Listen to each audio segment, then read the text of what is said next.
Hey, how's everybody doing out there? So,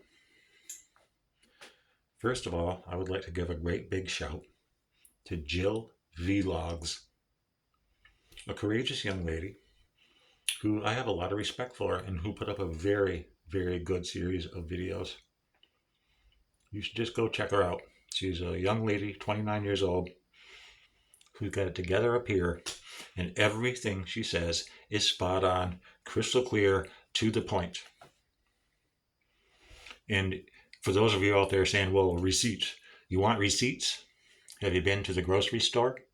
Have you been to the gas station? Are you having fun paying those tariffs? How's your rent and your mortgage been lately?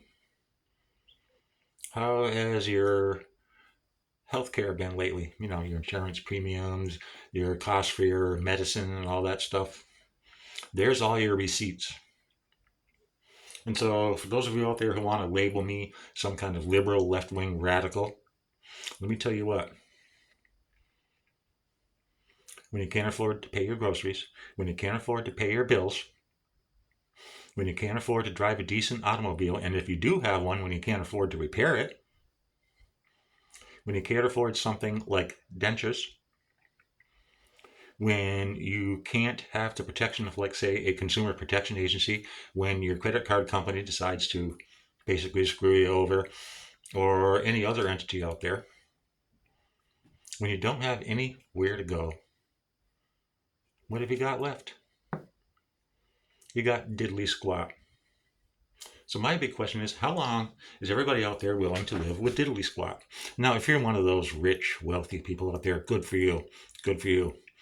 I hope you're enjoying all your wealth, because eventually all of your greed and your grift and everything else is going to catch up to you. It's just a matter of time. And I truly hope that I'm there to see a lot of it. In the meantime, we're all carrying the hope for November midterms, right?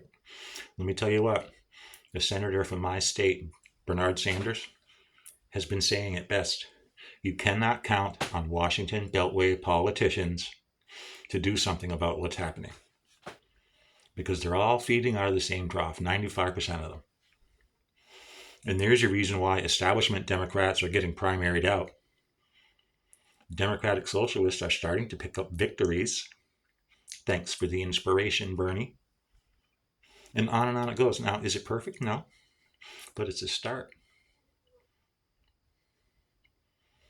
If it makes me a left-wing radical person to think that we should have access to healthcare and all those things I said before, to round out everything and to make my point, then sign me up. Because what's going on right now is total fascist bull. And there is only really one way that it can be dealt with, and that is to speak the same language and act the same actions in opposition. Otherwise, you get bulldozed over, or maybe you get a nice plaque on a wall or a nice quote in a history book down the line. Yeah, they stood up. They stood up for themselves to the end. Good, bye. That's what's going to happen without a major grassroots, from the bottom up, campaign to resist this fascism. Keep in mind, of course, this is all just my opinion. I'm not the only one saying it. I'm not the only one feeling it. Look around. And we won't even get into mention about things like the Epstein files. Everybody, have an awesome day. And remember, in November, take care.